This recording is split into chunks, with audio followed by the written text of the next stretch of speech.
Мен Оразхан Бексұлтан, Қазығұрт ауданы Қалаубек Тұрсынқұлов атындағы мектеп-гимназияның информатика, робототехника пәні мұғалімі. Ата-анам ағартушы саласында жұмыс жасайды.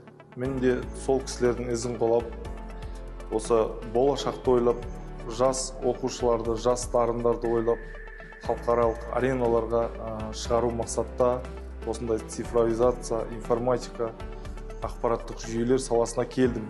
Дәріс барысында оқушылармен жұмыс жасағанда көбінесе инновациялық жобалар, мынау бірде-бір өндіріс саласы, жалпы біздің еліміздегі үлкен өндіріс экономиканы дамытатын инновациялық жобалар жасау бойынша оқушылармен біраз жұмыс жасаймыз.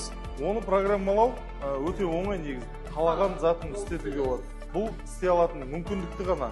Менің шәкірттерімнің жетістігі бұл бірден-бір айтатын Грекияда мемлекетінде Сафикон қаласында өткен әлем чемпионаты халықаралық дәрежедегі алпауыт мемлекеттердің арасында Қазақстан атын шығарып, сол жерде робот дизайн Award деген номинациямен 3-ші орын алған болатынбыз. Және де Қазақстанға алғаш рет Альянс кубогын алып келдік.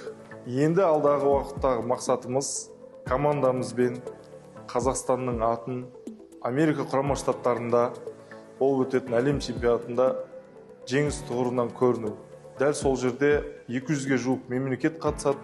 Абай атамыздың асыл сөзі бар: оқып үйрен ғалым бол, ең керегі адам бол деген осы сөздерімен ұстаздық саласында жаңадан өсіп келетін Қазақстанның немесе жалпы адамдарды тұлға ретінде оқушыны қалыптастырды. Ұстаздың бойында ең бірінші менің ойымша дарынды көре білу, жанашырлық, адамгершілік және де оқу немесе көре білу, түсіне білу қабілеті болу керек. Мен шәкірттерімнен нақты жұмысқа, нақты нәтижеге жұмыс жасауын талап етемін.